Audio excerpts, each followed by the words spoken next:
Оройн төрөө үзэгчдээ MBC News мэдээллийн хөтөлбөрийн мегабрагийн дугаар эхэлж байна. Мэдээллийн товчхонд анхаарлаа хандуулна. Монгол хорондоо нийгэмлэгийн хорондоо нарын бүрэлдэхүүнтэй ажлын хэсэг манай аймагт ажилласан. Эвийн өргөө инхийн гүйлтэд оролцогчид усан ажилласан. Нэмэгцүүлэлт гадам доторын хуулийн хэрэгжилтийн талаар мэдээлэл хийлээ. Эсвэлтийн шалгалтад 3 өдрийн турш амжилттай өргөжүүлж байна. Улаан завхмаачид маршал хэмжээгийн цэдэн багийн хөшлөөнд цэцгэлээ. Эдгээр болон бусад мэдээллийн дэлгэрэнгээд анхаарлаа хандуулна. Эхний мэдээлэл хэлцүүлье.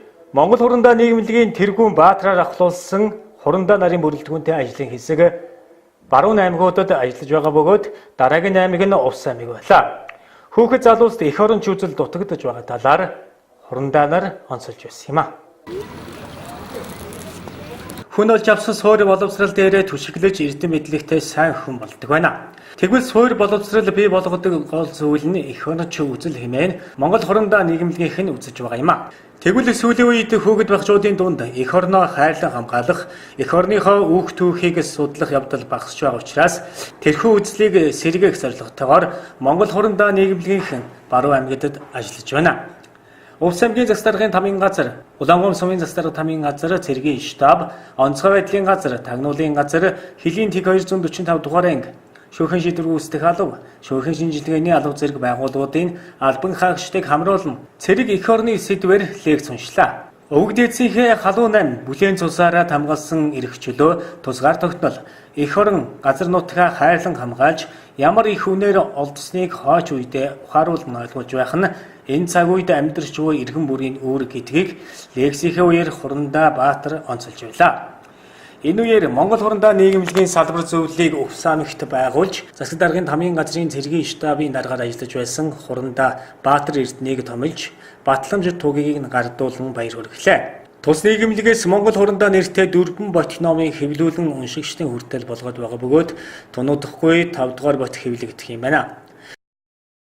Бид Монгол хорондоо нийгэмлэгийн өдөр зөвлөлийн зарим гишүүд ингээд өвөр хангаа баян хонгор говьолтой ховд баян өлгийн Увс завхан арангаа гэдэг нийт баруун аймагуудаа ингээд баруун нар зүй тойроод явж байгаа. За бидний зорилго болохоор өнөө цагт одоо манай нийгэмд хүүхэд залуучууд ялангуяа орон нутгатайгаа ер нь Монгол улсын иргэдэд бас энэ сүүлийн үед дутагдж байгаа цэрэг эх оронч үзэл хүмүүжлийг төлөвшүүлэх асуудал одоо бидний ахмад үеийн одоо төрд зүтгэж хууль сахиулах цэрэг цагдаагийн байгууллагад ажиллаж байсан ахмадуудад санаа зовдөг асуудлын нэг байдаг. Тэгэхээр бид нэр Монгол хорондоо нийгэмлэгийн гол зорилго бол энэ үндэсний аюулгүй байдлыг хангах тусгаалсан чиг үүрэгтэй байгууллагуудын нийт мөрдөс зүйсэн төрийн төлөө зүтгэж явсан байлдагчаас эхлээд генерал хүртэл бүхэл ийм хүмүүсийн эрх ашгийг тэдний зорилгыг илэрхийлэх талаар ингээ хамтарч ажилладаг. Цэрэг эх оронч үзлийг төлөвшүүлэх энэ талаар одоо анхаарах талаар санаа өгч ингэж явж байгаа. Хүний одоо суур хүмүүжил нийгэмд одоо эзэлж байгаа байр суурь төлөвшөлт хамгийн гол асуудал бол суур хүмүүжил. Энэ дотор суур хүмүүжилд дотор цэрэг эх оронч үзэл гэдэг бол нэг төрөнд анхаарах хэрэгтэй асуудал гэдэг. Энэ одоо орхигдоод байгаад бидний санаа зовш энийг одоо байнга санаагаа хүргэжлэн гэж явж байгаа гэж ойлгож болно. Тэгээд манай нийгэмлэгийн тэргүүн Хорондоо Баатар бол одоо өөрөө батлан хамгаалах юм зөвшөөрөл төвчний хорондоо хүн. Гэхдээ бас хууль сахиулах байгууллагууд маш олон жил ажиллаж өөрөө бас тодорхой Монголын энэ хуулийн байгууллагуудад өөрийнхөө бас гүйцэтгсэн үүрэгтэй нэрмэттэй юм хандаа манай Монгол хорондоо нийгэмлэгийг тэргүүлж байдаг. Эх орн тусгаар тогтнолын үн цэнийг хүүхэд багчуудад сайтар ойлгуулж эх орон үзлийг төлөвшүүлэх нь нийгмийн гол зорилго гэдгийг тус лекцэндээ онцолж байсан. Хорондоо нийгэмлэгийн хорондоо нар аймгийн удирдлагууд Монгол улсын Баатар, хөдөлмөрийн Баатар, маршал хэмжээгийн цэдэн балын хөшөөнд цэцэг өргөн хүндэтгэл үзүүлээд завхан аймгийн зөв хөдлөлөө.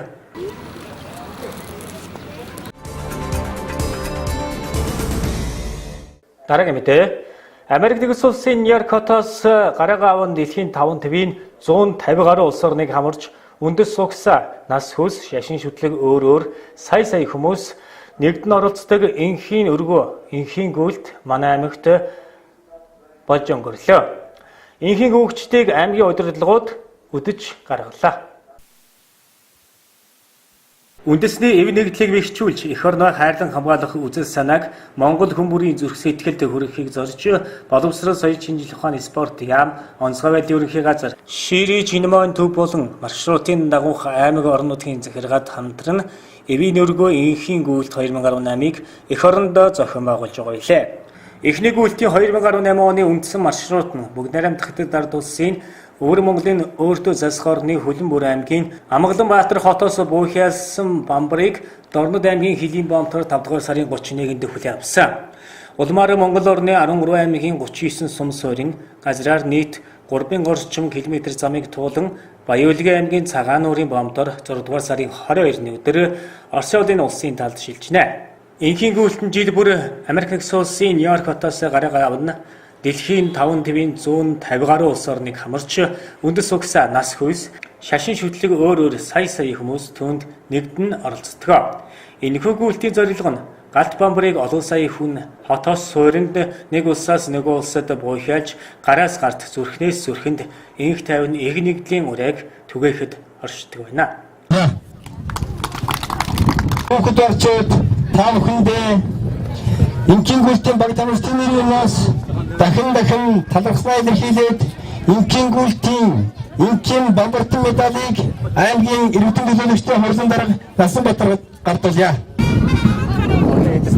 Монгол улс анх 1995 онд энхийн галт бамбарыг хүлээн авсан бөгөөд үүнээс хойш 2 жил тутамд тус гүйлтийг амжилттай зохион байгуулж улмаар Аз намхан далайн бүсийн орнуудын маршрутад нэгдэн оролцож байгаа юм а. Дээрх хугацаанд эхний гүйлтэн Монгол орны 22 аймгийн нутаг дэвсгэрийг хамарна 20 гаруй мянган км замыг туулж олон мянган ард иргэд бамбарыг буухайлангүйж дайын дэлхийн улс орнуудын найрамдлын хүрлийг бэхжүүлэх үйлсэд үнэтэй хувь нэмэр оруулж байна.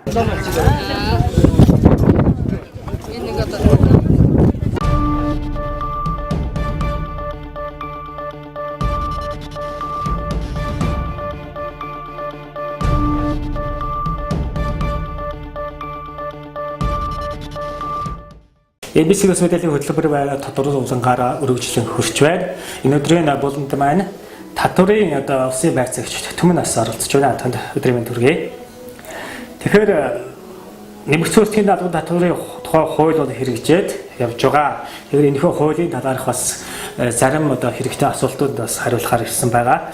Тэгэхээр аж ахуйн нэгж илгээгээгүй буюу үнийн дүн зөрүүтэй гэсэн баримтуудыг ер нь яах ёстой гэдэг юм бэ? Шинээр баталсан нөөцийн хуулийн дагуу 2016 оны 1 сарын 1-ээс 2 хүртэлх үеийг иргэдэд буцаажуулах мөн сар бүрийн тохирлоор суулгааны тохирлоор 50,000-аас супер шагнал 50 сая хүртэл төгрөгийн буцаан олголтоор татварын буцаан олголтыг ингэж болгох хэлбэрээр явагдаж байгаа. За энэхүү буцаан олголтод хамрагдахын тулд иргэн та баримт-цэгийн мэнд бүртгүүлж нэвтрэх код авсан байх ёстой. За зөвхөн 2018 он гараад манай татварын хэлцээр 691 иргэнийг шинээр мэйл хаяг нээж өгч бүртгүүлж ирсэн байдаг. За тэгэхээр иргэд маань шинээр хүрээний баримтанд бүртгүүлэхээр бол татварын хэлцээ нэгцийн үйлчилгээнд ирээд зөвлөгөө аваад бүртгэлээ үүсгэх боломжтой. За харин баримтаа бол өөрсдөө цаашдаа өөрсдөө бүртгээд энэ үнийн зөвийг өөрсдөө хариуцах хэрэгтэй байна. За тэгэхээр хамгийн их төгөөмөл асуулт бол аж ахуйн нэгж илгээгүй буюу үнийн зэн зөрүүтэй гэсэн зөрчилтэй баримтуудын асуудал байгаа. Тэгэхээр энэ дээр бол зөрчлийг бол заавал арилгах хэрэгтэй байгаа. За энэхийн тулд төлбөрийн баримтын ихүү зайлшгүй байх шаардлагатай. Яг тэгвэл төлбөрийн баримтан дээр байгаа дахин давтчихгүй төлбөрийн дугаар, зам огноо үнийн дүн хэвлсэн аж ахуйн нэгжийн регистрийн дугаар зэргийн мэдээлэлд үндэслээ бид нар энийг шалгаж өгдөг байгаа. За ихэнх тохиолдолд бол иргэд маань өөрсдөө суглааны дугаарын эсвэг юм уу тоог буруу бичснээс аж ахуйн жилгээ өгсөн юм төлөвт байгаад байдаг. Тийм учраас иргэд маань эхний ээлжинд суглааны их үеийг баримтынхаа их үеийг шивсэн баримтынхаа цулааны дугаартаа тулгаж үзээд за хэрвээ энэхээр одоо зөв байх юм бол устгаа дахиад шивнэ. Буруу байх юм бол залруулаад устгаж байгаа зал руу шивэх юм бол зөв болох байгаа. За үнийн дэм зөрүүтэй гэсэн баримтууд бол ойлгомжтой. Үнийн дөнгөө буруу бичсэн байна гэсэн. Тэгэхээр яг нь төлбөрийн баримтан дээр байгаа дахин давтчихгүй төлбөрийн дугаар гэсэн 33 оронтой тоо байгаа. За энэ 33 оронтой тоог бол тухайн төлбөрийн баримтан дээр дарахад бол энэ тоогоо илгээнэ гэсэн цэс гарч ирдэг. Энэ цэсэн дээр 33 оронтой тоогоо шивээд илгээх юм бол үнийн дэм автоматар зөв болж ингэж засагддаг байгаа. За энэ дээрээс үндэслээд иргэд маань төлбөрийн баримтаа бүртгэгчингүүтээ хайж болохгүй тодорхой хугацаанд одоо хадгалах шаардлагатай болж байгаа. Тэгэхээр баримтыг хизээ шийх хэрэгтэй бай тийм ээ. Бас хугацааны хувьд. За баримтыг ер нь аль болох тухай бүр нь шивэх хэрэгтэй гэж зөвлөмөр байна. Яг тэгвэл удаан хадгалах тусам өсөг болон тоо бол одоо арилгах юм магадлалтай. За хэрвээ ингээд өсөг тоо арилжих юм бол явж одоо бүртгэх боломж болчдөг. За тийм мөн нөгөө талаар цаг тухай бүрдээ бүртгэснээр сар болгон явагдаж байгаа суулааны тохиолдолд болоо оролцох юм боломжийг одоо иргэн өөртөө бүрдүүлж авна гэсэн үг юм аа. За мөн хэрвээ өвчтөй чөлөөтэй ч юм ажилдаа явж байгаад одоо 2018 оны бүртгэгдэгөө суулаа байх юм бол бас орхиж болохгүй. Энэ бол бүртгэх боломжтой байгаа. Энэ суулаанд оролцох эрхээ алдж байгаа боловч хэрвээ нөөц суудгын төлөгчөөс худалдаа авалт хийсэн байх юм бол нөөдөө хоёроо нь одоо бодогдох юм боломжтой байгаа. Тийм учраас ер нь бол яг нөхөж бүртгэгчөөс болно гэсэн. Тэгэхээр энэ хэдэн төгрөгийн худалдаа авалтанд баримт өгөх ёстой. За тэгэхээр иргэдийн дунд бизнес эрхлэгчдийн дунд 1000 төгрөгөөс дээш худалдаа авалтанд баримт өгөх ёстой гэсэн ийм бас нэг ойлголт яваад байгаа. Энэс доош худалдаа авалт хийсэн бол баримт өгөхгүй гэсэн асуудал бас гарч байгаа маань. Тэгэхээр энэ дээр худалдаа авалт хийсэн одоо үнийн дүнээс хамаарахгүйгээр худалдаа авалт хийсэн тухай боднол тухайн худалдаа авалтын дүнд тохирсон суулгааг хэвлэл өгөх ёстой байна. Тэгэхээр одоо иргэдийн дунд үйлчлэгээний байгууллагууд маань худалдааны байгууллага маань баримт хэвлэж өгөхгүй байна гэсэн асуудлуудыг их ярьдаг л та. Тэгэхээр энэ баримт хэвлэж өгөхгүй байгаа хууль хэрэгжүүлэхгүй байгаа байгууллагуудад ямар арга хэмжээ авч ажилладаг ёстой. За баримт өгөхгүй байгаа газрын талаар гомдлыг бол дотроо хэлцээс талбай ёсоор гаргаж өгөх ёстой байгаа. За энэ гомдол гаргахын тулд гомдол гаргагч маань өөрөө овны хаяг, за утасны дугаар, за худалдаа авалт хийсэн газрын нэр, за он сар өдөр огно зэрэг заавал бүртгэж ингэж гомдол хүлээж авах журмын дагуу хүлээж авдаг байгаа. За мөн юуны дагуу одоо дотроо хэлцээс холбогдох газрууд очиж арга хэмжээ авч ажиллаж байгаа. 2018 он гарснаас хойш 22 одоо газартай холбогдлолтой мэдээлэл ирсний дагуу зөрчлийн хуулийн дагуу торгуулийн арга хэмжээ авч ажилласан байгаа. За тэгэхээр энэ бол ямар торгуулийн арга хэмжээ авдаг вэ гэхээр хэрвээ худалдаа авалтанд төлбөрийн баримт хэвлэж өгөөгүй бол тухайн тайлан царын борлуулалтын орлогын 2%-аар торгох ийм арга хэмжээ авна. За хэрвээ үнийн дэм зөрүүтэй өөрөөр хэлбэл 10,000 төгрөг худалдаа авалт хийсэн бол 5 төгрөгийн баримт өгсөн байх юм бол тухайн тайлан царын борлуулалтын орлогын 20%-аар торгох юм хуулийн заалтаа. За хэрвээ бүр огт нөгөө төлбөрийн баримт олох нөхцөлийг өөртөө бүрдүүлээгүй, кассын машин аваагүй, тоног төхөөрөмж аваагүй ч гэдэг юм уу ийм огт суглааны баримт өгөх боломж хангах газруудыг болохоор хуулийн этгээдийг сая 500 мянган төгрөгөөр за иргэнийг бол 150 мянган төгрөгөөр торгодог юм заалтай байна. Тэгэхээр зарим баримтанд нэмэгдсэн үртгийн албан талбарын одоо бодогдохгүй байна гэсэн зүйлүүдээс яригддаг. Элэр нь ямар учиртай вэ? За тэгэхээр яг нь иргэд маань зарим энэ баримт бүртгэгдсэн байхад нөт бодогдохгүй байна гэж ингэж асуугаад байдаг. Тэгэхээр энэ маань хоёр бас ялгаатай ойлголт байгаа. Хэрвээ иргэд маань нөт суудхан төлөгч биш газраас худалдаа авалт хийсэн байх юм бол нөтийн 2% бодогдохгүй зөвхөн суулаанд оролцох хэрэгтэй байгаа. За нөт суудхан төлөгчөөс худалдаа авалт хийсэн байх юм бол нөтөө 2% бодогдно. 2% гэдэг 2 хүртэл хувь гэдгийг бас ойлгох хэрэгтэй. Мөн суулаанд оролцох хэрэгтэй юм байгаа. За энэ дээр бас бид нар мэдээлэл өгөх үүднээс усан татрын хэлц спесифик хуудсан дээр нөөц суудгын төлөгч одоо компани нэрсийг үйлчлэгээний цэгийн нэрстэй ингээд бас байршуулсан байгаа. Шаардлагатай бол энтэй танилцаад авч болно. Тэгэхээр сүүлийн үед бас нэгдсэн төрлийн албан татврын хуулийг хэрэгжүүлэх тал дээр бас өргөн албаны байгууллагууд байна тийм ээ. Самт шинэ бүтээгдэхүүн үйлчлэгээ нэвтрүүлж байгаа. Тэгэхээр жишээ нь одоо 323 дугаар 3 дугаараас бол таны мэйл хаяг бүртгэхгүй байна гэсэн бас мессеж ирж байгаа л да. Энэ маань одоо ямар учиртай вэ? За тийм. Тэгээ сүүлийн үед хүмүүс татврын хэлцээр маш ирж байгаа нэг нь юу юм гэхээр 323 дугаараас таны мэйл хаяг бүртгэлгүй байна гэсэн мессеж ирээд байгаа. Тэгэхээр нөгөө 323 дугаар маань манай татврын хэлтсийн дугаар биш. Энэ бол Mobicom-оос илгээж байгаа мессеж юм аа. За Mobicom компани маань маш дэвшилттэй ийм үйлчилгээ нэвтрүүлж байгаа. Энэ юу юм гэхээр таны худалдаа авалт хийсэн төлбөрийн баримтыг автоматар одоо нөгөө баримт энэ нөгөө бүртгэл рүү одоо автоматар илгээж өгдөг юм байгаа. За ингээхийн тулд энэ үйлчлэгэнд хамрахын тулд та 323 дугаар руу нөгөө нэвтрэх кодыг илгээх ёстой. За энэ бас нөгөө бусад газрууд бүгдээрээ ийм одоо баримтууд нь ингэж бүртгэх юм байж гэдэг юм хүмүүс бас нэг жоохон төвөгдөд байгаа. Тийм учраас 323 дугаар маань зөвхөн Mobicom компаниас үйлчилж байгаа үйлчлэгээний ийм талаар ирж байгаа мессеж байгаа шүү. Тэгэхээр бусад одоо төлбөрийн баримтуудаа хэвийн одоо бүртгэдгээрээ одоо бүртгээд явна гэсэн. За тэгэхээр энийг бол 323 дугаар руу WAT гэж бичээд зааваад нэвтрэх кодыг илгээгээд ингэчих юм бол таны худалдаа авалт хийсэн төлбөрийн баримтыг та өөрөө цаасаар ч юм уу бүртгэх шаардлагагүй болчихно. Мессежээр бүртгэх шаардлагагүй те автоматар бүртгэгдчихнэ гэсэн. Тэгэхээр бүх одоо магадгүй компани маань ийм үйлчлэгээ нэвтрүүлж иргэдэд бүр амар байгаа. Тийм учраас бас Mobicom компаниудаас талархал илэрхийлмээр байна. Энэ дэвшилтэд тийм хамгийн сүүлийн гоё үйлчлэгээ нэвтрүүлж байгаа. За баярлалаа. Бидний ярилцах цаг бас энэ төрөд өндөрлөж байна. Өнөөдрийн тодруулбарт маань хүрэлцэн ирж нэмэгдсэн өөртөө албан татврын тухай хуулийн хэрэгжилтийн талаар мэдээлэл өгсөн танд баярлалаа. За баярлалаа. Үргэлжлүүлж мэдээллийнхээ хөтөлбөрийг хүлээн авч үзсэн үзэгчтэй.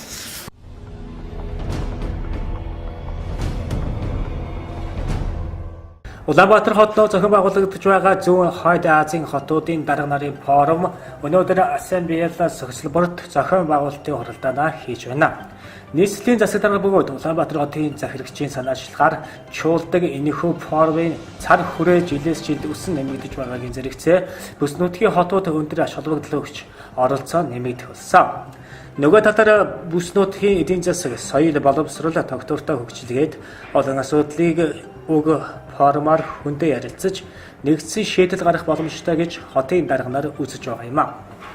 Тиймээс уг форумыг санаачлагч Улаанбаатар хот буюу нийслэлд чуулж байхдаа байнгын ажиллагаатай институт болгох, хэлэлцэх сэдвийн хүрээг тэлэх, зохион байгуулах хотуудад саналаа өгч өрсөлдөөний механизмыг бүрдүүлэхийг зүүн хойд Азийн хотын дарга нар дэвшилж байгаа юм а. Нийслэлийн засаг дарга бөгөөд Улаанбаатар хотын захирагч Батболд хэлэхдээ Улаанбаатар хот зүүн хойд Азийн форумыг санаачлагчийн хувьд нарийн бичиг дарга нарыг байгуулах, байнгын үйл ажиллагаатай болгох, мөн 4 жилд нэг удаа өөрийн хот буюу Улаанбаатар хотод зохион байгуулах саналаа хотын дарга нарт уламжилж байна гэжээ. Харин форумыг 2 жил тутамд зохион байгуулахаар дөрвөндөө тусгах нь зүйтэй хэмээн тэрээр тодтогсон юм а.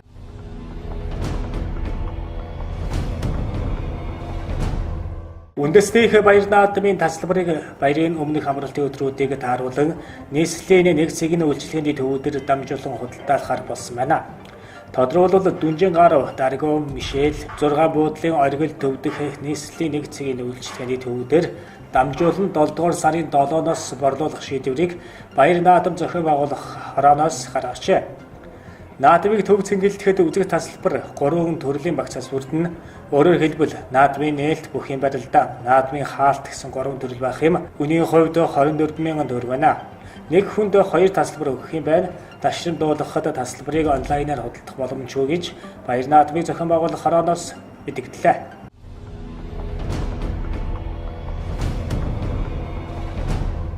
Баянзүрх дүүргийн нутаг дэвсгэр шар хадны эцсийн 79-р сургуулийн хөл бөмбөгийн талбай хаалга унаж 11 настай хүү цохиулж газар дээр амгаалсан харамсалтай хэрэг өчигдрөөрөө 18 цагийн үед гарчээ. Энэхүү харамсалтай хэргийг цагдаагийн байгууллагаас шалгаж байна.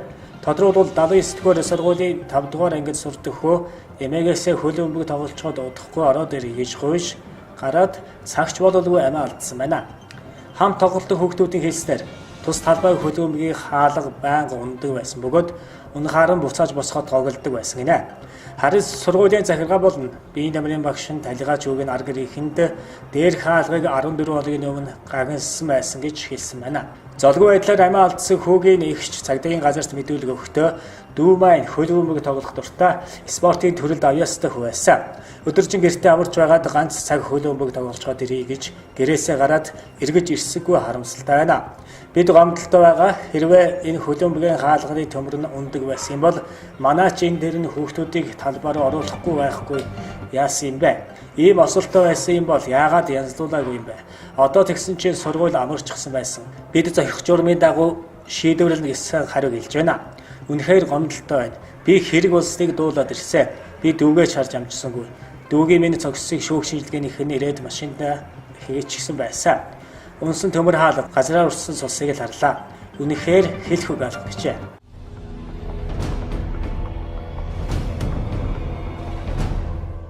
Баянгол дүүргийн 6 дугаар хороонд нэрийн тодорхойгүй сав массажны газарт бие үнэлж байсан гэсэн мэдээллийг өнгөрсөн шөнө цагдаагийн байгууллагч шалгажээ. Шалгалтаар 31 настай эмэгтэй өвн, 27 настай эмэгтэй уг, 25 настай эмэгтэй Б нарын биеийг хүчээр үнэлж байжээ. Мөн Баянзүрх дүүргийн 14 дугаар хороо зочд буудлын нэг давхарт бие үнэлэгч нар байсан гэсэн мэдээллийг авшалгахад 30 настай эмэгтэй А нь тус газрыг түрээслэн 26 настай О, 32 настай Н, 22 настай Э, 21 настай Д нарын биеийг үнэлж байсныг эрүүгийн цагдаагийн албаны 3 дугаар хэлтсийн алба хаагчид илрүүлэн тус шалгаж байна. Ийм төрлийн гэмт хэргийг хүний халдшгүй чөлөөтэй байх эрхийн эсрэг гэмт хэрэг гэж үздэг байна.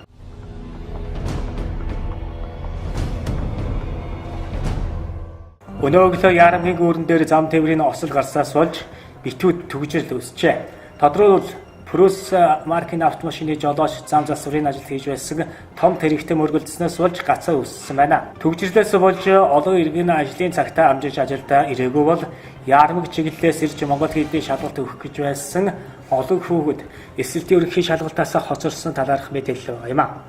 Боловсролын үнэлгээний төвөөс эсэгчгэд замын төгжрөл бөглөрөл их байгаа тул тооцож гэрээсээ гарч байхыг 2 хоногийн өмнө анхааруулж сануулж байсан билээ.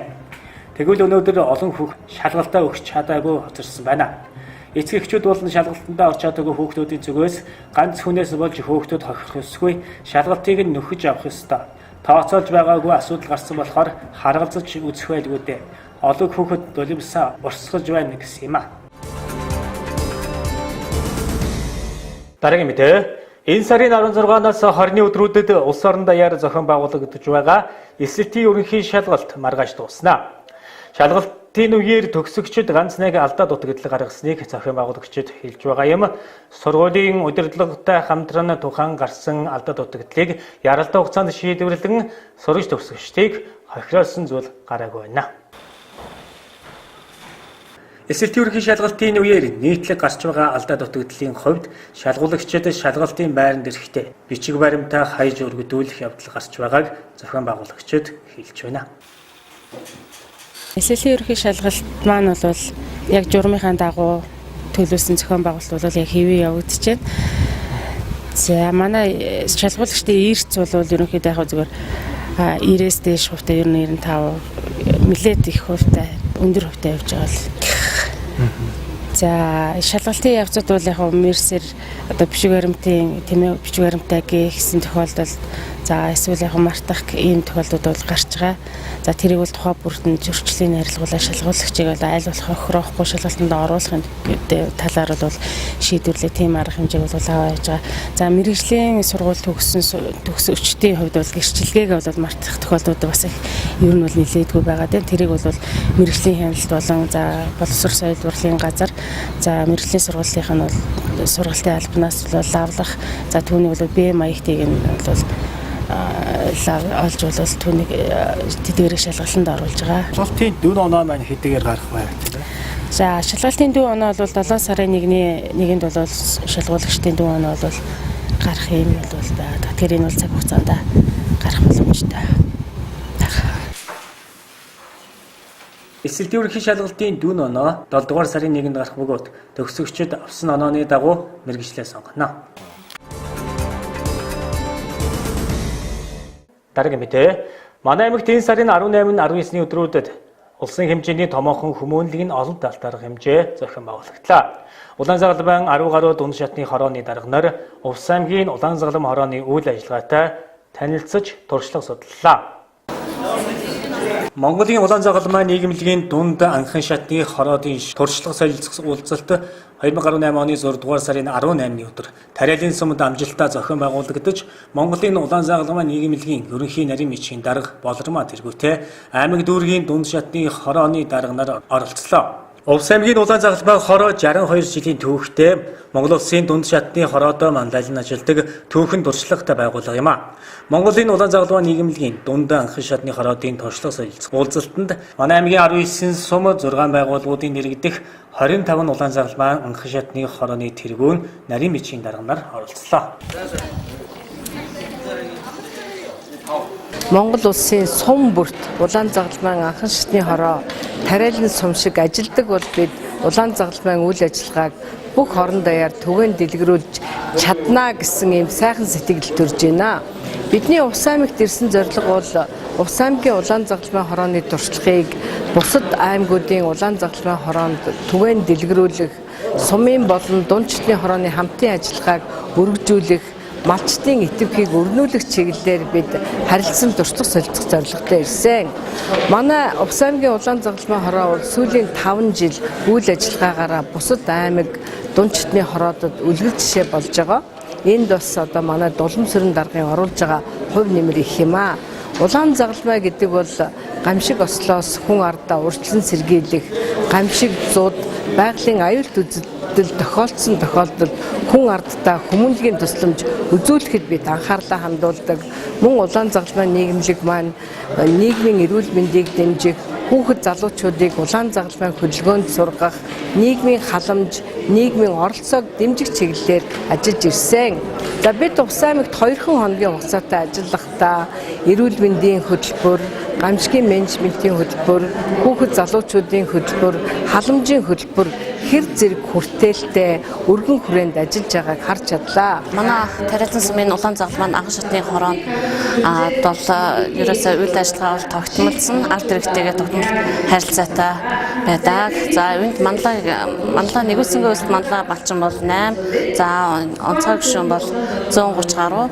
За манай сум маань 2000 онд сумаараа Улаанзагалмайч сум болсон байгаа. Тэгээ энэ үднээс баг бүр маань, иргэн бүр маань Улаанзагалмайд идэвх сэтгэлтэй сэтгэл зүрхээ гаргаж орсдог юм аа. За өнөөдөр манай тариалан суманд Улаанзагалмайн дунд анхан шатны туршлага солилцох уулзалт байгаад бид бүхэн баяртай. Бид бүхэн босоод аймаг дүүргийнхаа сум ор нутгийнхаа Улаанзагалмайчтаас бас идэвхтэй туршлага судалцаж бас орон нутгад түгээн дэлгэрүүлэх тал дээр хамтарч ажиллаж байгаадаа туйлын их баяртай байна. Аймагуудын дунд шатны хорооны бас дарга нар ирж оролцож энэ ахуй туршлагатай Увс аймгийн Улаанзагалмайн хороо орон жил ажилласан одоо энэ Увс аймгийн Улаанзагалмайн хорооны туршлагаас тийм ээ солилцож одоо санал зөвлөмж аваад бид нар одоо хөлцөөрөд байна. За Ховлт аймгийн Улаанзагалмайн хороо бол мөн одоо бас үйл ажиллагаа жигдэрсэн одоо дунд шатны хороо байдаг. За мөн бас одоо бусад аймагуудын шинэ томилогдсон одоо дарга нар бас ирээд бас энэ зөвлөгөөнд бас оролцож тийм ээ ахмад одоо энэ олон жил ажилласан долоомсон даргаасаа бас мөн одоо энэ үйл ажиллагаа сайн явуулдаг анхан шатны хорооны одоо үйл ажиллагаан дээр ирж одоо өөрсдийн биеэр ирж одоо танилцж үйл ажиллагаанд харилцаж байна. Үргэлжлүүлэн 6 дугаар сарын 19-ний өдөр Увс аймгийн Улаанзагалмайн хороо хүмүүнлэг үйлсэд малчны оролцоо зөвлөгөөнийг зохион байгууллаа. Зөвлөгөөнд хүмүүнлэг үйлсэд нэгдэж гамшиг зов өртөнд зов шаналж байгаа хүмүүст тусламж хандив үзүүлдэг энерги үйлсэдэн 130 гаруй малчид оролцлоо. Зөвлөгөөний өмнө Монгол орны үн цэвэрлэн бүрээс хөрөлдсөн ирсэн анхан болон дунд шатны дарга нар сайн дурын идэвхтнүүд малчдын төлөөллүүд аймгийн удирдлагууд маршал хэмжээгийн цэдэн балын талбайд цэцэг өргөж хүндэтгэл үзүүлсэн юм а. Энэ удаагийн зөвлөгөөнийг илүү сургалт хэлбэрээр зохион байгууллаа. Тодорхойлбол гамшиг эрсдлээс хэрхэн урьдчилан сэргийлэх болно. авах арга хэмжээ, мөн малчдын нийгмийн даатгал, төрөөс баримталж байгаа хууль тогтоомж, сүүлийн цаг уурын өөрчлөлтийн талар болон малчдын амьдрал ахуйд шаардлагатай бүх хил төрлийн мэдээллийг холбогд халбаны хүмүүс өгсөн юм а. Ер нь одоо ухсчууд бол хүмүүст үйлсээр бас Монголын улаан загалмааны эмнэлгийн системийн хэмжээнд бас нэлээд одоо манлайлах үүрэгтэй байдаг. Тэгээд ухсчууд та бүхний оролцоотой энэ ажилмаас бас өөдрөг Монгол улсын хэмжээнд туршлагаа одоо харуулах хэмжээнд очиж чадсанд их баяртай байна. Тэгээд цаашдаа манай улсын нийт ард иргэд хүмүүнлэг үйлсэд хамтран оролцож илүү их одоо сайн үйлс, хүмүүнлэг үйлсийг бүтээж дэлхийн улс орны хаана одоо хүний зүдэрч ядарч байна. Тэр газар тусал дэмжих энэ сайхан сэтгэлийн их одоо хүчээ одоо улам их өргөн хүрээтэй болгохыг бас хүсэж байна. Сайхан зөвлөгөө мэдэнэ. Улаан загалмааны зөвлөгөөнд бидэнд тэгээд оролцож байна. Имшнэн тэгээд Урд жилүүдийн зөвлөгөөнөөс юугаараа онцлогтой байсан бэ? Энэ усын чанарын гонцлогтой маа. Тэгээд аймаг үдээс ирсэн байна. Олон дараагаар удаас тэргүүмэргийн ирсэн байна. Тэрнээ амттай мохамго. Усын чанарын яг зөвлөгөө мэдээ. Давсамнаас ирсэн. Манлаа малчин зэтгүүм гэдэг маань хамгийн сайн малчин. Энэ улаан загалмайг 2004 оноос эхэлж анх давсамд бол энэ улсын авраг Цэватар битээр анх эхэлж. Онцгой гишүүнээр хэрэг зөвлөгөөнд анх битээр явжсэн. Одоо тэрнээс хойшлоод одоо онцгой гишүүд 91 гарч байна. Энэ улаан загалмайд бол 7 сая гаруй төгрөгийн ханд өргөж байгаа. Тэгээ энэ нэг зүйлсийн төлөөд би юу. За би хэрэг сумын Бухтогийн малчин Дагагийн Содном гэж байна. Энэ урал төлөөлөгчөөр ирсэндээ би маш сэтгэл өндөр байна. Энэ үйл ажиллагааг зохион байгуулж байгаа улаан загалмайх удирдлагуудад маш их баярлалаа. Та бүхний ажил үйлсэд амжилт хүсье. Улаан загалмайны нийгэмлэгийн хамт олондоо бас баярын мэндийг дэвшүүлье. Тэдэс манай сумд одоо улаан загалмайны нийгэмлэгийн одоо гишүүд энэ жил гишүүнээр шинээр хэлсэж ороод тэдэс улаан загалмай хамт олонтойгоо өнөөдрийн үйл ажиллагаанд бүгдээрээ хамтарч ирсэн баяртай байна. Тэгээд бас цаашдаа бас энэ улаан загалмайны нийгэмлэгийг бас цаашдаа дэмжиж өшөө олон хүмүүсийг бас хамтруулж явахын тулд бас зүтгэх болно. Тэдэс та бүхэнд амжилт хүсье. Аймгийн улаан загалмай хор сүүлийн 5 жилд ажил үйлсээрээ улсад тэргүүлсэн байна. Тиймээс туршлага солилцох сургалтыг зохион байгууллаа. Хүмүүнлэгийн үйлсэд иргэн бүр тэгш хүртээмжтэй оролцох нь хүндрэлтний төлөө хийж байгаа нэгэн хүмүүнлэгийн үйлс юм а.